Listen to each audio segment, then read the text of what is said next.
Totelemi likolo totanga Bible. Jean chapitre 11, verset 43 à 44. Bazotanga la biso Bible rapidement.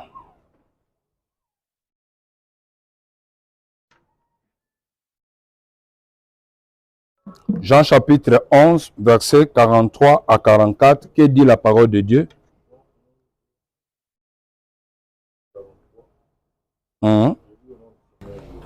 Amen. Ayant dit cela, Nasimana Yesu koloba bongo, il y a d'une voix forte. azoganga na mungongo moko ya makasi, Lazare, Lazare sort. bima na kunda. Et le mort sortit, Pe mowe ya bimi na kati na kunda, les pieds et les mains liés de bandes, makolo na ye pe maboko na ye ekangami na basinga, et le visage enveloppé d'un linge. pe elongi na ye ya kozipama na elamba moko. Jésus leur dit, Nde Yesu azoyebisa bango, déliez-le et laissez-le partir. bokangola ye pe botika ye akende. Amen. Tofande. Toza na musala moko communauté se bandaki depuis le 16 novembre. Et musala wana ezokende ti le 21 décembre nde clôture nango ezosalema. Et musala wana ezolobela boy. La rédemption et la délivrance. Amen. Alléluia. Naza na poso pesanga matoi. La rédemption et la délivrance. C'est pour dire quoi? La rédemption, c'est autre chose. Et la délivrance aussi, c'est autre chose. Amen. Alléluia. Naza na poso na expliquer très bien pour semaine oyo. Tokota na enseignement penza ya makasi pour mutu sa comprendre. Qui dit la rédemption? La rédemption, c'est le rachat. Le rachat de quoi? Le rachat de nos âmes. Kosombama ya molimo na biso, ya âme na biso. Ezo sombama koma? Ezo sombama à partir ya faute oyo Adam salaki na kata jardin d'Eden. Ya kobeya kotosa Nzambe, kosala lisumu. Automatiquement, Bible ezotalisa biso que Adam atekaki batu nyonso epa Satana. Amen. Alléluia. Batu nyonso bakomaki ba pécheur à partir ya Adam, et comme on était devenu des pécheurs, mutu moko akokaki kobika lisusu azate. Et na jardin d'Eden, Nzambe azokende komaterialiser eloko wana. Azoya azo bengana Adam libanda ya jardin, pe azocha chérubin moko azotelema na mopanga, azobalola mopanga wana nyonso mpona koempêche Adam na Eve bakota lisusu na kati ya jardin d'Eden te. Et objectif ya koempêche bango bakota lisusu na kati ya jardin d'Eden te, nani ayebi ezalaki nini? Baempêche bango basala nini te? Bakende lisusu kolia arbre ya vie te. Alléluia.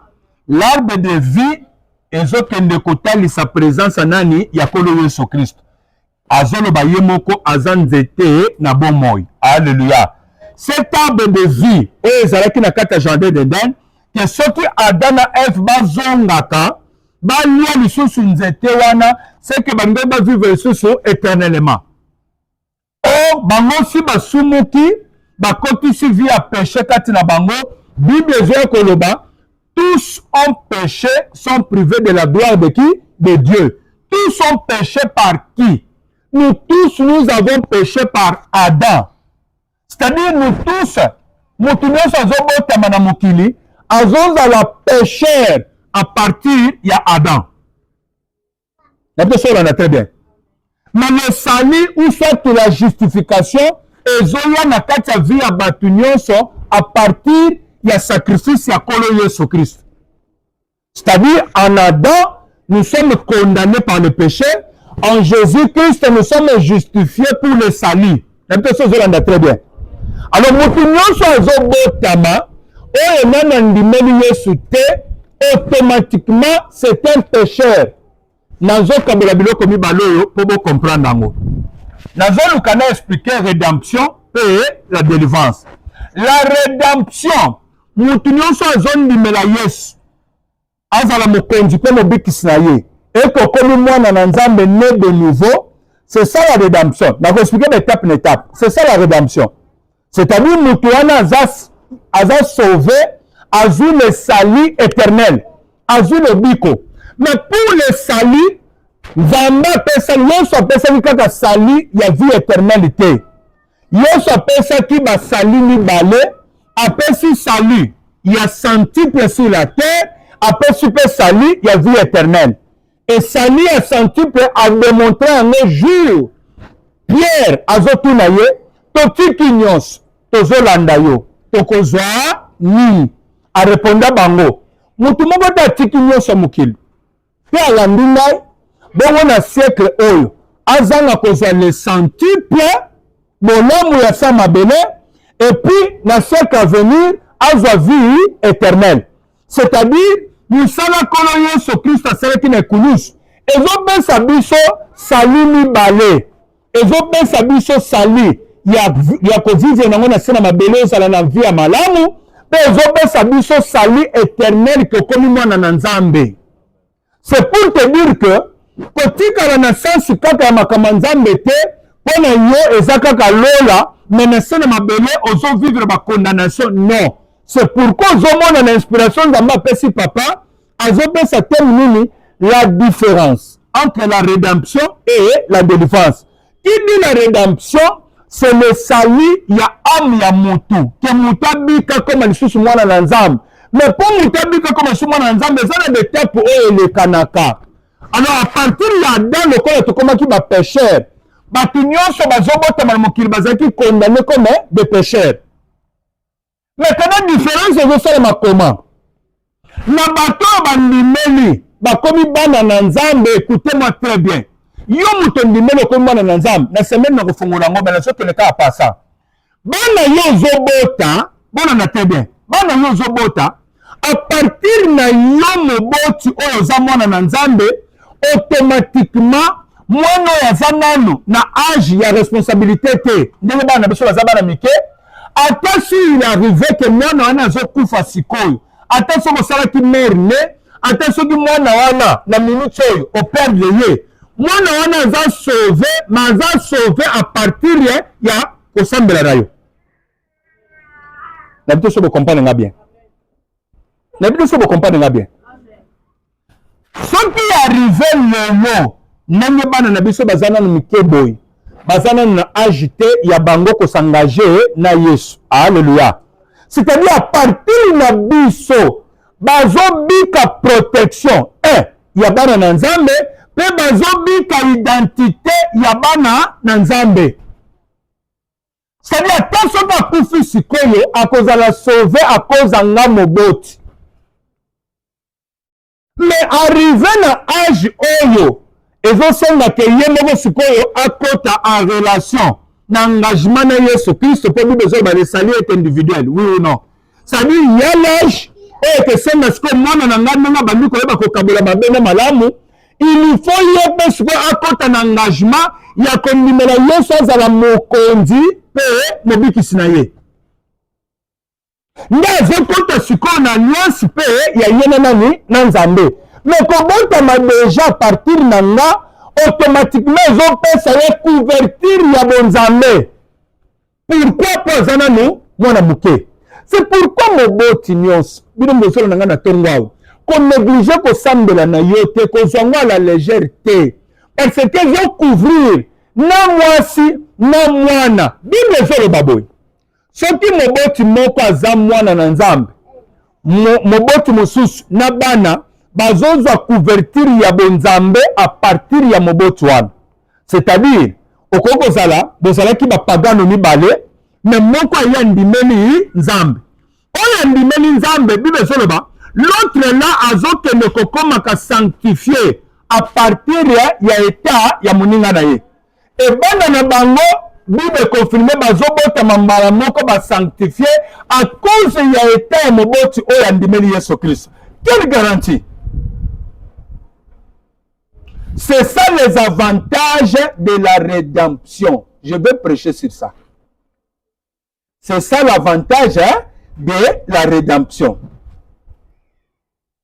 Parce que la rédemption n'est aucune comme une adoption par exemple. Que okoma soit adopté par exemple acha caché likolo na yo. Le sceau de la rédemption c'est le Saint-Esprit. Nenzamba zo ko beta caché ya Saint-Esprit. Ce que Bible bazote na biso bazolo baboy.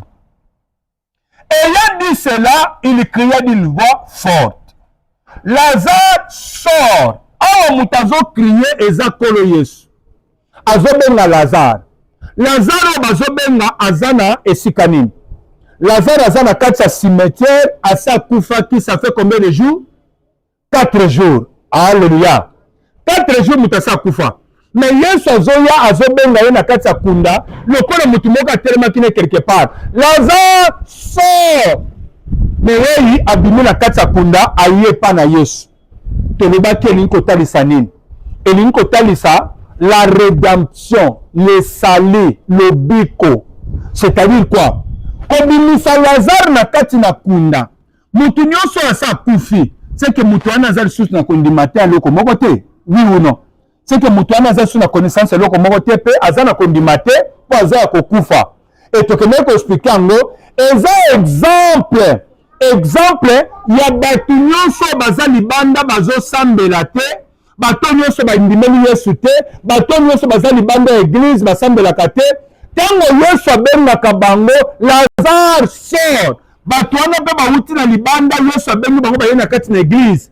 Ce sont des cadavres vivants oyo bazalaki libanda, mais baye na kati na église Yesu apesi bango lisusu nini bomoi. Alléluia.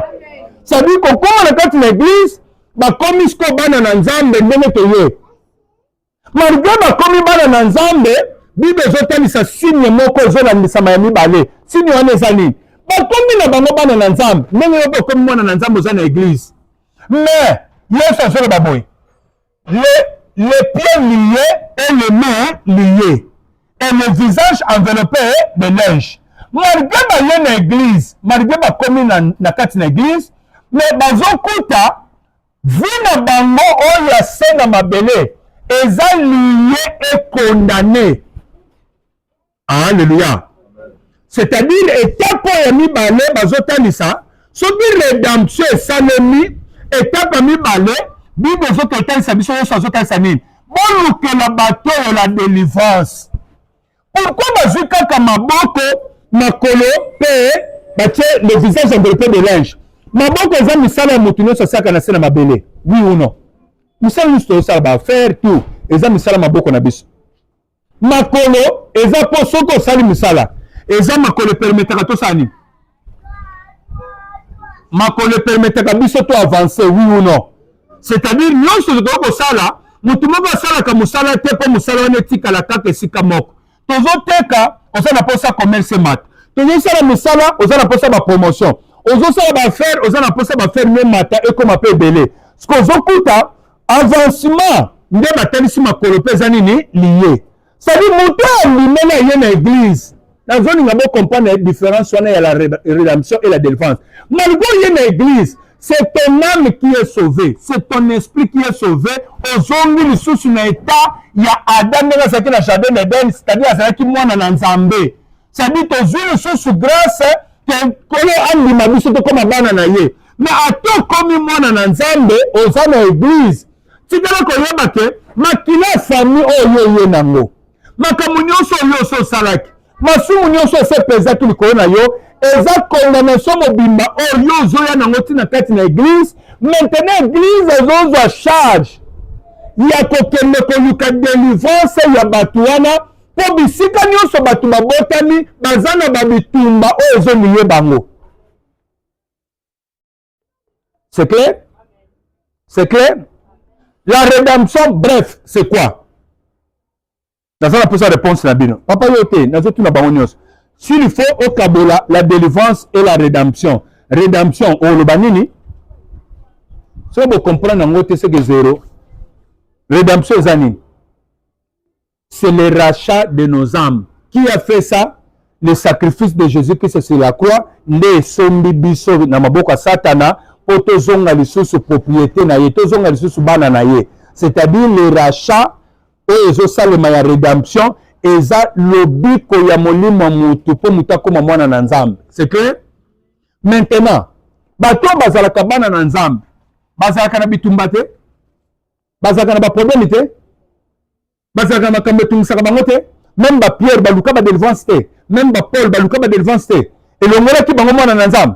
C'est-à-dire toza mwana na nzambe oza na église. Maintenant tozoloba awa ke à partir ya lundi tobandi baveye tikala koyeba ke baveye wana eza baveye ya résistance ya délivrance ya koluka délivrance ya makambo nyonso ekomplikaka biso. Alléluia.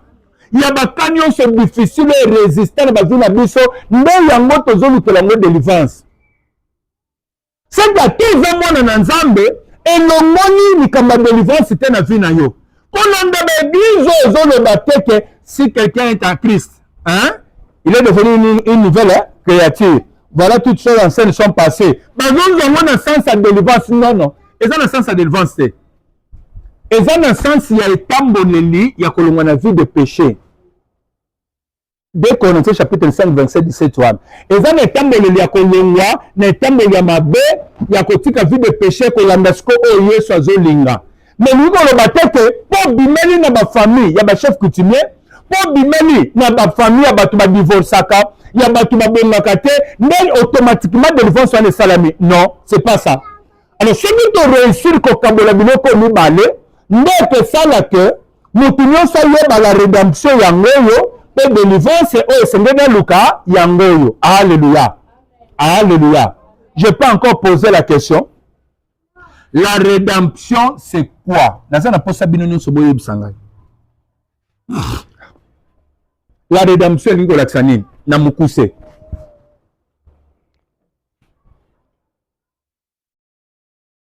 Naza na posa réponse na bino. Rédemption na mukuse Nicolas Xanine. Na bandeli lisusu.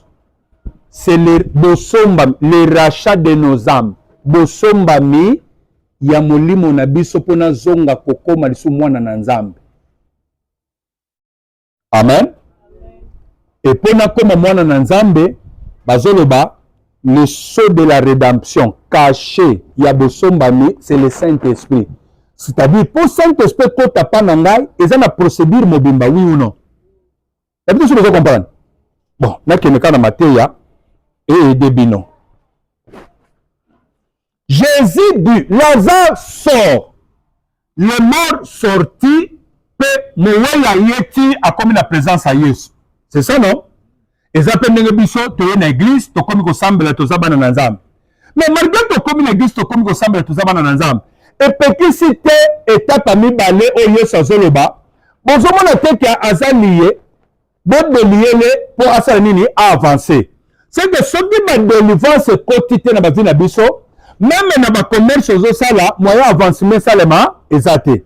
Ce qui devant ce quotidien, même le Kambaliba, le Zoluka, moyen avancement salema exacté. C'est-à-dire la délivrance est très important dans la vie à moi, dans l'ensemble de nous, au rédemption, ce quotidien dans la vie. Et ça, c'est comme moi dans l'ensemble, délivrance est très important. Et pour vous dire aussi, la délivrance, c'est pour les enfants de Dieu. Soko za mwana na nzambe te, délivrance eza pona yo te. Parce que Yesu a répondant, la cananéenne, ayebisaki bile ya bana, bapesa kango na bambwa te. Tandis que cette femme là cananéenne, abandaki koya luka, solution mwana na ye azalaki tourmenté. Mais Yesu alobi bile ya bana, ezalaka pona bambwa te. C'est-à-dire, soko za mwana na nzambe, yo nde moto délivrance eza droit na yo. Omoni tango na kokota na étape ya délivrance, oko comprendre que kolukoza la mwana na nzambe ndezo permettre délivrance. Ndezo peso ba avantage nyonso pa nzambe. C'est-à-dire soki oza na vie moko ya kobatama, vie moko ya secret ya péché, yo ko réussir te na makambo nzambe. Pourquoi? Parce que nzambe ajijaka likolo, ça sera difficile que azwa caché na ya Saint-Esprit apesa yo pe tambusaka yo comme mwana na nzambe. Bible ezoloba, Lazare sort, mais wei aye. C'est-à-dire, la rédemption a commencé par l'appel. Oh, Nzamba bengi, oui ou non? Tengela na verset moko. Bible sur le banin. Jean chapitre 6. Qui est dans verset 44, que dit la parole de Dieu? Chapitre 6, Mm. verset 44. Mm. Nul ne peut venir à moi Moko te akoki koyepa na nga si le Père qui m'a envoyé ne l'attire. soki papa oyo atindi nga abendi ye te. Et je le ressusciterai au dernier jour. Ah! Soki papa nde moto abendi ye eke ayepa na nga ata moto wana akufi lelo nakosekwisaka ye na momo ekesengaka enlèvement esalema moto wana akosala nini akosekwa. Sadi moto wana ata akufi lelo aperdre eloko te. Moto asa komi mwana na nzambe ata okufi lelo vous ne perdez rien. Alléluia. Moto asa komi mwana na nzambe ata okufi lelo vous ne perdez rien. Okonana pongi ya bana na nzambe bisika oyo satana akoki koya kotushe lisusu molimo no te. Ti mokolo oyo nzambe azobeta kelelo mpo aresusite bato mpo afuta bato mpo enlèvement esalema moto wana azoresusite mpo azosala rencontre na Yesu Christ. C'est pour dire quoi? La rédemption ezobanda na baétape. La rédemption a ses étapes. Première étape, c'est l'appel. Kola azobenga yo ndo moni moto abandi koyoka posa ko église. Ndenge ozoyoka posa église. Obandi koya na kati na église. Kokoma no na kati na église. Le but n'est pas d'arriver à l'église ou soit d'entrer à l'église, mais après avoir kokoma na kati na église, étape mosusu ezolanda. Étape wana ezolanda ezoloba nini? Marc chapitre 16. Marc chapitre 16, papa. Ok, rapidement. Dans la posa bolanda, les étapes de la rédemption. Marc chapitre 16, verset 15, aux Okita. Bible sur Bani. Puis il leur dit, Nazo yebisa bango, ayebisi banani, ayebisi bayekoli. Kaka bayekoli ayebisa kikuna, déliez-les et laissez-les aller. Azo yepa azo yebisa bango awo. Yesu azo yebisa bango alobini. allez partout le monde Botembe bisika nyonso na mokili. et prêchez la bonne nouvelle Boteya sango malamu, boteya liloba na nzambe. Lorsque Dieu appelle quelqu'un, pour mutu wana ya na kati na église, mutu wana zoya sikoyo po ayoka liloba na nzambe. Et après liloba na nzambe, démarche nini ezolanda. Toke papa. Bon enseigner bango toke. La bonne nouvelle. celui qui croira Mutu akondimela. et qui sera baptisé Tokena na loko moko. Celui qui croira. C'est-à-dire, zana batu, bakoko kozala, étape à rédemption, c'est bandi. Landanga bien Shekina. Étape à rédemption, et c'est bandi. Zamba bengiye, ayoki déjà posé à l'église, aye église. Premier soin yangoan. Ça veut dire que Zamba bengi, comme on mutaya, ezate. N'avez-vous pas comprendre? Quand Zamba bengi, mutana aye, et mutuana azokoma sikona étape ba responsabilité na ye au télébique ceux qui bana biso bakoli bango pe bazana étape ya responsabilité oyo bazo ba le salut est individuel il faut mutasani andimela sikoli lo bana nzambe kondimela lilobo ozoyoka deux kondimela kolo Yesu Kristo nzambe pe lebikisi na yo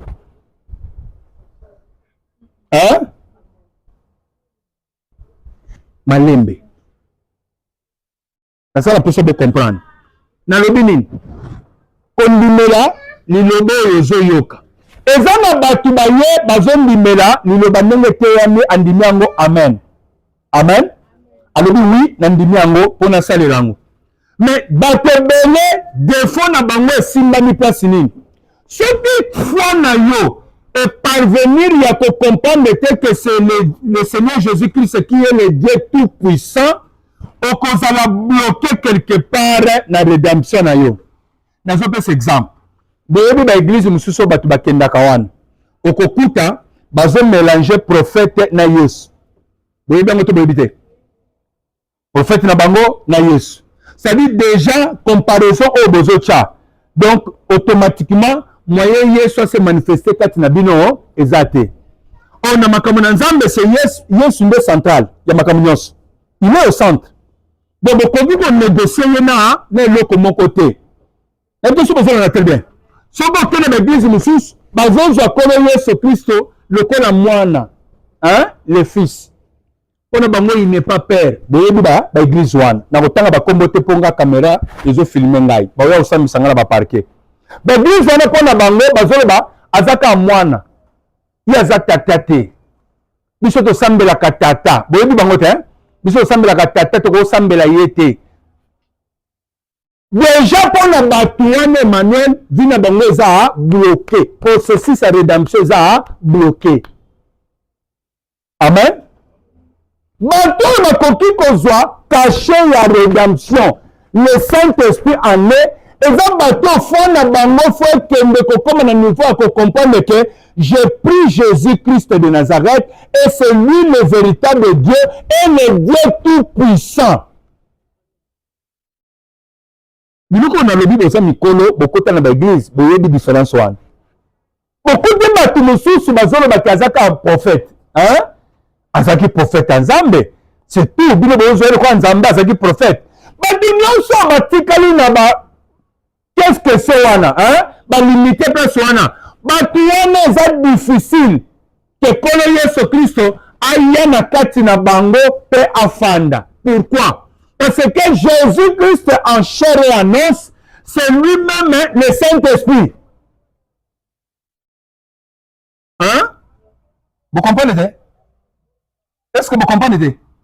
Jésus-Christ en chair et en os, c'est lui-même le Saint-Esprit. Ce que ceux qui nous font dans le comme une nouveauté, il y a que comprendre que vous sommes de la meilleuse, que Jésus nous en meilleuse. On m'a tout ça. Moyen ya comme Saint-Esprit kati na yo pesa yo lobiko ezate. C'est clair. Maintenant nous besoin baboy. Ceux qui croiront, tout est temps papa. Bato ba kondimela. Et qui sera baptisé? Bambela bato ba kondimela. Celui qui croira. C'est-à-dire non ye ezana obligation ya kondimela. Un, liloba nzambe ozote ya mawa. Pour se conformer comme ça, le langage bazo senga biso. Et de deux, il y a combiné la Jésus-Christ, Seigneur et Sauveur pour ta vie. Que c'est lui le véritable Dieu. Alléluia. Alléluia. Et sans croire dans le sens wana et que réussir dans le niveau wana, yeba moni en bongo. Et tabu monsieur Zanine. Et qui sera baptisé, c'est-à-dire le nom d'Andimeni. Et baptême. Je crois à ça, dans le limite que le baptême. Si tu as le baptême. Dans le baptême, voilà, très bien. Voilà, très bien. Na programme est pesami. Ba fixer programme où il y a baptême et salima na grand katanga mobimba. Papa mutaoya salango. Amen. Tant qu'église, au lieu d'église, na le programme baptême et pesamité. Et que on se conforme aux hommes de déjà le banzam aux sambela. Même maintenant nos yeux baptême, mais le col se retrouve dans l'église et que l'église n'a pas ça qui programme baptême. À toi, Koufi, l'îlobo au sein du Mela qui est sauvé. Hein? C'est pourquoi je vous dis à chaque fois, il faut aimer Dieu, respecter la parole de Dieu. Ne faites pas semblant quand vous êtes dans vos téléphones, vous avez la musique à Moukili. Vous avez la musique à Moukili. Tu te détruis toi-même. Il faut se conformer selon sa parole. Alléluia. C'est-à-dire quoi? Ce qui dans l'église est petit programme à baptême, et que tu te retrouves déjà dans l'église, tu peux voir que même si tu tombes aujourd'hui, tu meurs. Mais le coup de son numéro le banzam, on met déjà dans l'eau. Bible, je t'aime, que tu seras sauvé. Pourquoi? Parce que l'église n'a obligation de repayer sa baptême. Oui ou non? Est-ce que l'homme ne faut pas sa programme à baptême? C'est l'église qui ne faut pas sa programme à baptême. Alléluia. Alors là, tu es sain et sauf. C'est comme ici, le voleur n'a croix. Il y a un numéro yesu, non? Alors, oh, on se finit pour l'année. Il y a ça, madame. C'est-à-dire, un numéro yesu. Alors, il y a ça, ma bête, il y a ça, tu es sauvé. Est-ce que yesu a une obligation quand les mamans n'ont pas baptisé? Donc, l'étape n'a pas baptisé dans l'Ouana. Donc, quand la zone occasion église, à zone occasion baptême, automatiquement, il était sauvé. La condiment. Quand on a un numéro qui yesu. Pas de différence, c'est ça, mais les coulisses, on a fini de yesu, mais on a respecté ce numéro lié. Pas que plus dans le lobby, Seigneur. tango koyana bokonzi na yo okanisanga ne biso bo comprendre eza bongo te andimeli te andimeli Yesu et Yesu abisi kaka lelo okosala na ngai yo bikisami mais mutu a se retrouver dans l'église bona la différence mutu a se retrouver dans l'église et que l'église epesi programme à baptême ndenge programme à baptême ekepesa mao église epesi programme à baptême et que yo échappé na programme wana okimi oboyi na yo olobi nga na okota na nte po soki na lobi na baptême sikoyo c'est que fona bano tambola bien fona bano banga nzambe nga nazana na vie ya bachéri nazana na vie ya lokuta te nazela nanu je vais faire ça après attends 2027 nde bakozwa baptême esalamaka to esalamaka te bato balobaka na église to balobaka te cette personne là soki liwe ye kosurprendre ye ete akufi makila na ye eza na motu na ye moko il a perdu pourquoi parce que bible ezotalisaka église esepesaki yo moment oyo esengeli kokota na relation na yesu mais yo osalaki nini oboyaki yango donc tu seras condamné faute ya yo moko mpo échappaki na baptême attention différence vous comprendre maintenant le baptême en soi nous sommes dans toza na kati ya doctrine de baptême naza na mposa bo comprendre nakende mwa likolo po tokolobela yango bien na kati na mikolo oyo toza na kati ya doctrine ya baptême qui dit les doctrines de la baptême c'est-à-dire quoi nous sommes passés na baptême ebele amen ceux qui croiront et seront baptisés c'est-à-dire lorsqu'on croit il faut la sanctionner na nini na baptême et baptême ce n'est pas n'importe quel baptême. Et on avait dit ceci. Baptême. Le tout n'est pas d'être baptisé, mais il faut être baptisé conformément à ce que nous permet la parole de Dieu maintenant. S'il faut citer le baptême dans la Bible, beaucoup de citer le baptême c'est ça dans la Bible. Beaucoup de la différence. Ok? Ok, d'accord. Problème est atteint en demi-bilan. Baptême du Saint-Esprit, ok? Pardon? Baptême de Jean-Baptiste. Maman jolie. Vous pouvez savoir baptême de Boyebi. Pardon? Baptême de Yesu, c'est baptême nini? Loba? Hein? Oh, Jean-Baptiste a baptisé Yesu. Ok. Jean-Baptiste a baptisé Yesu. Ok? Hein? Vous pouvez savoir baptême de monde dans la Bible salamatoke. Oui? Vas-y. Ça échappe. Mais quoi? Vas-y, parle d'abord. Quand on a mis côté, personne ne aussi te voit. C'est ça, ok? On a baptême du Saint-Esprit, ok? Vous pouvez savoir quoi? Bah, baptême. Oh, mais il y a bien la Bible. Toza na kati ya doctrine de baptême, c'est-à-dire les enseignements sur le baptême. S'il faut natanga ba baptême etangami na kati ya Bible, ok? Tozo banda na baptême de Jean-Baptiste, c'est-à-dire baptême de la repentance. Baptême de la repentance disait quoi? De croire à celui qui venait après Jean-Baptiste. C'est-à-dire de croire à qui? À Jésus. Ok? C'est ça le baptême de Jean-Baptiste. Jésus lui-même nous laisse aussi un baptême. Azolobani.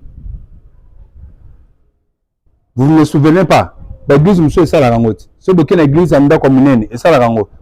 Au nom du Père et du Fils et du Saint-Esprit. Ok? Yes, nous avons dit que baptême wana avant un matin. Wana c'est quoi? Hein? C'est quoi? Et bateau belé ba simbango balobi déjà zalaki na bonzambe déjà passé c'est quoi qui? Vous avez ba débat na to raté. Azalaki déjà na bonzambe passé quoi qui? Na zoloba bo baptiser bateau au nom du Père et du Fils et du Saint-Esprit. OK? C'est ça non? Mais après ayebisi bango boy. Bobi matin na kati na Jérusalem, bozela jusqu'à ce que na quitte la bino le consolateur. OK? Parce que le consolateur, lorsqu'il sera venu, il vous conduira dans toute la vérité. C'est-à-dire le Saint-Esprit, quand lui il arrive, il a besoin de sa vérité. Maintenant, quand le Saint-Esprit arrive, azoya kopesa vérité esengeli tosalela azolakisa ke le baptême oyo malgré Yesu awutaki kotika sikoyo yango te. Mais s'il faut que baptiser, il faut que baptiser les gens au nom de Jésus-Christ pour le pardon des péchés et vous aurez le don de quoi? Du Saint-Esprit. Maintenant, si vous vous retrouvez dans les églises où on baptise, par exemple, ça va tout baptême, il y a repentance. Vous allez sauver. Rédemption, vous allez complète. Il faut que la rédemption soit complète chez qui? Il y a des gens dans la carte de l'église. Rédemption a bloqué et ce qu'il appelle. Depuis qu'il est à l'église, Abendani Aya Kanaye, Manini qu'on se conformer. Il est à l'église, mais il ne veut pas se conformer. Chaque jour, chaque dimanche, chaque semaine, avant de se déplacer à l'église, à Koyama, à Salignon, à Pessinama offrande. Mais après qu'on m'a pas Wana, qui me sent qu'il a eu sous la seconde Wana dans l'église. Dans la Bible, dans le bande paix, à Zamoutoussou sur mon padan. C'est que mon toyo, à Zumolu appelle pour l'attirer, il y a Kapanangai. Mais ailleurs, à Zuma responsabilité n'a été au SML à Sal. Est-ce que vous comprenez? Natuni, est-ce que vous comprenez? Alléluia. La rédemption doit être complète. C'est-à-dire la part de l'homme existe. Pour la pessimisation, le but qu'on a offert, nous avons pas condition de sala. Malgré que c'est gratuit, condition ça par na yo pour faire un numérat. Bon na yo bon na on numératé. Yo sont forcés na catcher son esprit dans ma case. Non. Par na non fait ça le matin, j'accepte et j'accepte marcher comme le Seigneur le veut. Car la Bible dit, si quelqu'un est en Christ, c'est-à-dire c'est une condition, oui ou non. Si vous êtes vraiment en Christ, les choses anciennes font ça ni elonga. Cette chose ancienne là, elles ont la que pour botter la famille batabatousi non. Les choses anciennes elles marchent la vie de péché. Il faut que ce qu'on a marche la vie, il y a sanctification. C'est-à-dire tel que vous êtes là, vous avez la part des choses. Il y a yomo que tu éviter via ma soumu. On va dire que boyango. Avant que nous ayons sanctionner, après ce Saint-Esprit, nous avons sungayo, avant nous avons sikoyo, et bien ce matin, ça va péché. Nous avons atteint paix. Nous pour produire le fruit digne de quoi? De la repentance. Il faut produire le fruit digne de la repentance que nous avons changé, nous avons tika via Mouyib, nous avons tika via Kotonga, nous avons tika via Kofinga Bat. C'est par là que Batobela va dans l'église. La rédemption na bango, nan na komi na ba obstacle té. Na meka ko toucher les obstacles mercredi pour na pesa bino ka ba idée. Rédemption na bango, nous sous soukeli. Na appel, nenga na appel. Le reste a progressé dans votre suite. Et dans la mission super, ba yé appel c'est salami. Mais ba komi obstacle zo salema à partir ya modèle la prédication côté nango. Ne teni bango obstacle ni que oh, et ça problème était baptême, et ça c'est un symbole. C'est un symbole. Symbole, mais le tout, c'est de croire en Jésus. Mais Jésus c'est qui? C'est la parole, non? Jésus, c'est quoi? C'est la parole, non? Oui ou non? C'est la parole matérialisée. Le Seigneur, c'est la parole. Ce qu'on se dit, il y a le but, modèle n'a zaboui. Il y a un symbole. Et ça, il est de mon côté. Ce qui me tire dans le sens que c'est un symbole, c'est le comme côté, automatiquement, vu le symbole bâtiment soit na kati ya likambetali baptême, na kati ya likambetali ko changer identité comme moi dans Nzamba sika, et ko ki ko pesa mela motu te pourquoi pour Nzamba jijakango na likolo. Amen. Nous avons cet exemple à baptême pour vous comprendre. Le Seigneur a joué à l'objet. Vous baptisez au nom du Père et du Fils et du Saint-Esprit. Ok? Tous les versions là, papa. Talanon. Matthieu chapitre 28. Hein? Fais Alawan. Matthieu chapitre 28e. Kuna ndimba ko lobelango. Verset 18. Jésus s'étant approché leur parlant. Yesu abimeli bango pa pusani alobeli bango boy. Wana sekwi. Ayoko bimela bayekoli. Azolo bani. Tout pouvoir m'a été donné dans le ciel et sur la terre. Ah! Wana na moment wana sekwa qui azalaki na tout pouvoir. Est-ce que quand on dit tout c'est sauf rien, oui ou non? Nde ba pasteur wana bateyaka. Tout c'est sauf rien. Alobi tout pouvoir. Azalaki na bokonzi nyonso nde azopesa loi. Loi ngo apesa eza nini? Tanga papa. Allez, Bokende. faites de toutes les nations. Lelo, est-ce que tozokende koteya to toteya te? O tokenda koteya. Non, non, il dit ça. Lelo, le banzani panzani to panzani te. Oh, panzani. C'est que c'était dans le tout pouvoir, hein, m'a été donné. C'est que c'est vrai. Tout l'endroit où ça peut s'acquitter. Tanga papa. Les baptisants au nom du Père. Ah! Les baptisants au nom du Père, du Fils et du Saint-Esprit. Alors bien, on a moment ni. Alors bien, on a moment tout pouvoir de personne melakié. Lelo, biso tozoteya. Lelo, c'est mon nom de panzani. Pour le bâtiment sous l'onction, il y a tout pouvoir m'a été donné. Donc, le boteya. Lelo, c'est mon nom de panzani te. Aïe, qu'on le baptise. Bon, baptisé, bâtonnement du Père et du Fils et du Saint-Esprit. Ce qu'on a kolanda, oh, il y a bâtiment sous tout le kolanda, oh, yes, il y a le bac. C'est ça ce qui se disent dans les églises. Et ceux qui mathématiquement dans la position, automatiquement, vie na bango, rédemption na bango, ils ont bloqué. Moyen va comme à un niveau que, comme après ça bango caché à rédemption, exaté. Parce que le son de la rédemption, c'est le Saint-Esprit. Si vous êtes réellement sauvé, vous devez avoir le Saint-Esprit. Tant que papa 6. Allez, faites de toutes les nations. Les disciples, les baptisants au nom du Père. Les baptisants au nom du Père et du Fils et du Saint-Esprit. Et enseignez-leur Pe botangisa bango à observer tout ce que je vous ai dit. ya koyeba na kobatela kosalela oyo nyonso nalakisi bino. Alléluia. C'est que devant tout le monde, tant que moto azoteya boye, azongo na Bible, oui ou non? Azongo na Bible, oui ou non? Maintenant, est-ce que tu as progressé? Et ça, dans l'église, oh, bah, souki na niveau oyo, Emmanuel. Et lorsqu'ils sont arrivés là, bango ba souki louane.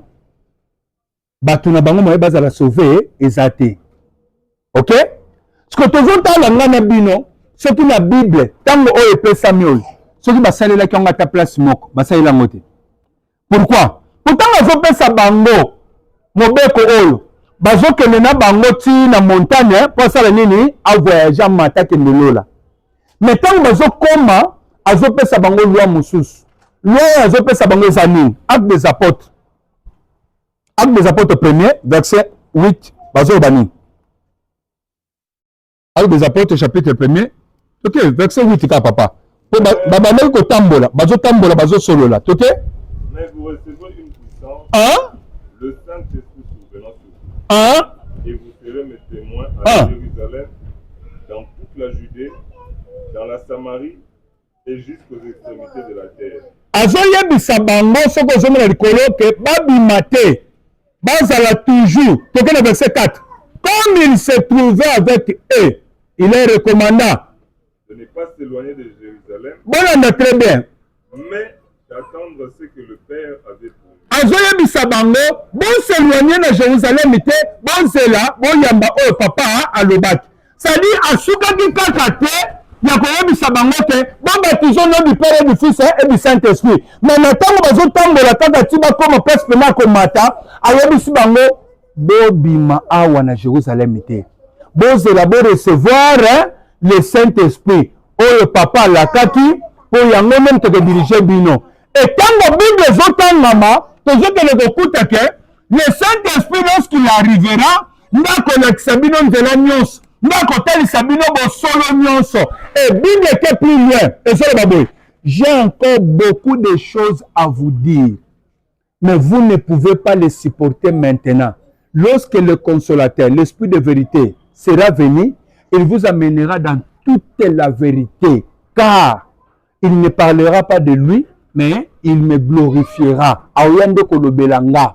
Ce que le Saint-Esprit a quitte Azoya, jour à Pentecôte, Acte des Apôtres chapitre 2. verset 42 comme ça. Bible sur Banine. Le jour de la Pentecôte, apôtre Pierre a dit Mazo Banine, papa. Actes des apôtres 2, 42. Banane dans verset 38. Pierre leur dit, Ah. répentez-vous.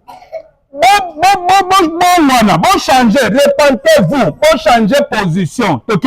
Et que chacun de vous soit baptisé au nom de Jésus-Christ. Moko na bino azo siko baptême na kombo na Yesu. Est-ce que eza contradiction, oui ou non? Eza contradiction, oui ou non? Naza na posa to comprendre.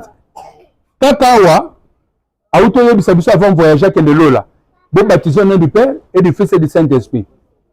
Mais à passant en Zoloba, naza makambo bela yebisa bino moyebe supporter ngo ezate, mais ce qui Saint-Esprit aye akomema bino na bosolo nyonso. Akolakisa bino makambo sengeli bosala. Et Saint-Esprit kiti Bible Zoloba apôtre Pierre a tellement zolani. Repentez-vous. Qui dit repentez-vous, changez de position. Bon changer mon c'est le makambo. Le quoi baneko ko mona makambo kaka en Moïse. Bon mona siko makambo kolo Yesu Christo atikeli biso. A continuer à zolani. Que chacun de vous soit baptisé au nom de Jésus-Christ. Donc bénéfice à baptême au nom de Jésus, c'est quoi? Pour le pardon de vos péchés. Et vous recevrez le don du Saint-Esprit. Tous les baptêmes au Salomaki et avec le pardon de péché. Le pardon de péché zakaka au nom de qui? De Jésus. Si on a expérience comme nous sommes dans la makamananzam, est-ce cadré oui ou non? Est-ce correct oui ou non? Oui ou non? Vous pouvez comprendre. Est-ce pardon na kombo mususu te? Pardon zakaka na kombo nani ya Yesu. Maintenant, c'est le Saint-Esprit qui vient nous démontrer ça. Avant le bombardier de mon apôtre Pierre. Pour changer mon c'est le makam. Mon le baptême na kombo na Yesu. Pour le pardon, il y a masumu na bino. C'est-à-dire, lorsqu'on vous baptise au nom de Jésus-Christ, bénéfice et le besso, vous avez que nous avons limbisa masumu depuis Adam et Ève. C'est clair. C'est clair. Moutazo que nous avons bénéfice, il y a pardon de péché, il y a depuis Adam et Ève. Parce que nous sommes qui va pécher. Donc, lorsque nous avons pardon, masumu ane longwe, ni ne koti sikol. Rédemption côté. N'habitez pas à comprendre. Quand ceux qui te jouent pardon de péché, c'est que ce qu'on n'y est côté. Vie est ce que côté. Ça n'est côté. N'est-ce pas? Et ça n'est côté pour équiper sa binomini Saint-Esprit. D'abord, pour Saint-Esprit, il faut pardon de péché sans nini et Jessica. Oh, n'a pas baptême nyonso. Eh ben, n'a pas salema. Et c'est vrai qu'il a baptême mon côté, ben, n'a comme il a battu pardon de quoi? De péché. C'est clair. Parce que pardon de péché est coquille qu'on soit makaka à partir de Yesu Christ n'a pas fait le biso. Or, nous sommes fait le biso, Yesu a fait le te. Il y a rien, et puis sa solution est n'a pas su verser ce qu'il faut comprendre. Que ma ramenation est déjà sérieux. Peut-être, au sein de la carte de l'église, mon sang a baptême. Pour Bible sur le bas, ceux qui m'ont vu baptême, moi, mon ensemble, ils ont été. Ceux qui ont baptême à ma baie, ce qu'il faut nous cause à la baptiser, ce qu'on a baptême au Yamala, Yamalam. Tangelangai, Acte des Apôtres, chapitre 19. Toké Totanga, au Mona, Bango Morope, Bapote, Basala Kindengeni. Premier verset, Tozokita.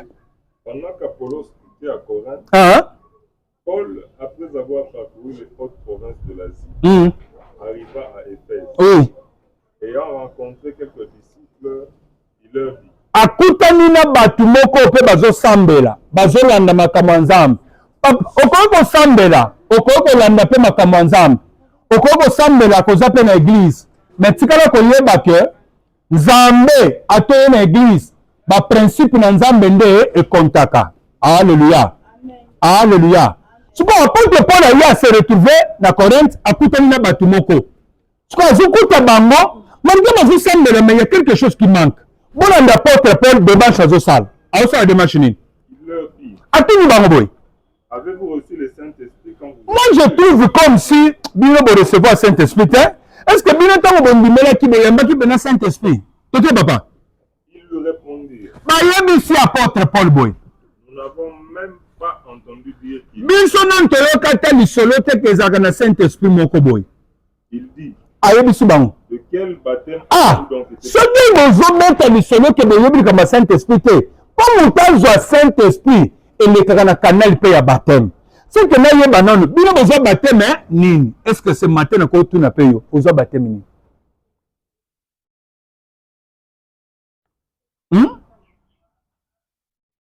L'autre peut dire nana azwa baptême te, d'accord, yo kuta oza bien mpo nano ozwa te, mais mosusu awa ozwa baptême nini? Mais apôtre Paul alobi il faut que vérifier nano likambo etali baptême. Bozwa baptême nini? Nde bazo répondre. Réponse na bango ezani. et il répondit du baptême de Jean. Ah, biso tozwa baptême ya Jean. Baptême ya Jean, tobengaki yango baptême nini? Baptême de la repentance, hein? Ya kondimela kolo Yesu Kristo oyo azoya. Mais Yesu asa ayaki, oui ou non? Ayaki, ye moko atiki kuta au nom du Père et du Fils et du Saint-Esprit. Après Saint-Esprit, aye opesa soso, il y a baptême au nom de Jésus-Christ. C'est que déjà deux baptêmes, et la mise à mis après oh, il y a Jean-Baptiste. C'est clair. C'est que tu as déjà trois baptêmes. Il y a Jean, il y a oh Yesu atiki au nom du Père et du Fils et du Saint-Esprit. Na oh Saint-Esprit aye opesa. Et comme trois baptêmes. Ce que batuana va se retrouver dans baptême ya kala. Il y a Jean. Pendant le coup, oh, Yesu autaki kopesa bayekoli po ebimaki libanda te. Basalelaki yango pe te. Po batikalaki ya kozala garde na kati ya ndaku bazosambela jusqu'à ce que bazela Saint-Esprit. Donc ata mpasi moko bakendaki kobatize moto eza te na bakomi moko mistware na ndenge Yesu asolelaki na bango. Mais babatizelaki yango te moto esika moko te. Oh, biso tozwa baptême ya Jean. Peut-être toza awa. Yo boza na baptême ya Jean. Oza na baptême eza malamu te. Mais maintenant vous êtes à l'église. C'est que likambo etali rédemption na yo eza na obstacle moko quelque part. Omoni makambo tobeta lisolo. Eza makambo epesaka moto le salut éternel. Va vérifier. Oko comprendre que makambo pasteur atei nde makambo yo ekoki kobloquer pe vie na ngai. Vous avez eu quel baptême? Babatiza yo wapi? Babatiza ndenge nini? Eza na bato mosusu babatiza bango batie kaka mwa mai na mutu boye. Forme de baptême. Bazwi mai kaka basani batie na mutu. Eza na bato mosusu basimbaka drapeau. Basimbisi bango drapeau batangi yango baptême.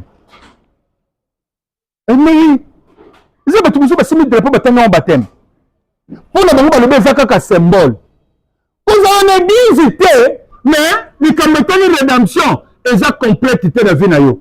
Nyonso tozoloba soki olobi bana kovérifie okokutaka quelque part on a problème. Misusu baza babatiza yo na piscine. Soki okota na kati ya bible luka modele yango na kati ya bible eza wapi? Po tozalaki na piscine ya Bethesda, tozalaki na piscine ya Siloé. Est-ce que babatizaki bato kuna? Toza na be piscine na kati ya bible.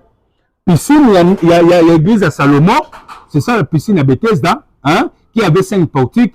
Nous appelons la piscine ya Siloé. Alléluia. Alléluia. Nous avons la piscine mibale. Mais batikeli ko baptiser mutu kuna te. Nzambe po tinda Jean-Baptiste bana ko baptiser, azo tinda yo wapi na fleuve ya Jourdain, là où les eaux coulent. Nous zo baptême nini? Bino batila bino nzunguti na kati na église moko boy. Batila bino mo encadrement moko mai. Nde babimisaki bino na kati balobi l'essentiel kaka obinda yo mobimba na kati ya mai tobimisa yo. Mais est-ce que formule bosali nde yango Nzambe atiaki na kati ya Bible? Ce que moto moya koko se retrouver l'église, il se dit aussi enfant de Dieu que ye aza mwana na Nzambe po babatizanga ko babimisanga na mai. Moto azo batizo mwana mwasi. Babatizo po mwana mwasi. Moto azo batizo aza na ministère ya Nzambe te, amengani pe te. Atani classe kaka nda bimi pasteur po batangisi bango ba classe. Nazo pesa exemple. Ah, ba yoka ngai. Bato bakendaka boyebi bango bazala na ba séminaire, boyebi bango ai. Bo comprendre mbala moko. Ozokuta bakonzo bana boende bakola, bamo bamimi bango na ba séminaire na bango hein. Bakomi ko former bango po bakoma nani? Ba pasteur te, bakoma banganga Nzambe. Est-ce que ça appelle Nzambe? Que ça appelle la bato. Ce qu'on sobi mutaboye akomi pasteur ya église na bango moko ya côté Kamalondo, OK? soki ozokende place na yo wana mpe ozosala baculte to loba nyonso kaka na sanso wana epa nzambe azokonte yo moto aza paster peut-être ozawa makambo wana azoloba nde yango ezotambola na vie moko na moko na biso okoki kotala kaka biloko na bandi kotalisa awa estce rédemption kati na yo ekokisami mpenza mpo olobaki ya solo ndaki mwana na nzambe eza ya solo nde ozomona bato ebele bandoto na yo nzambe azotalisa toujours bazolinga bakanga bino bazotuna baidentité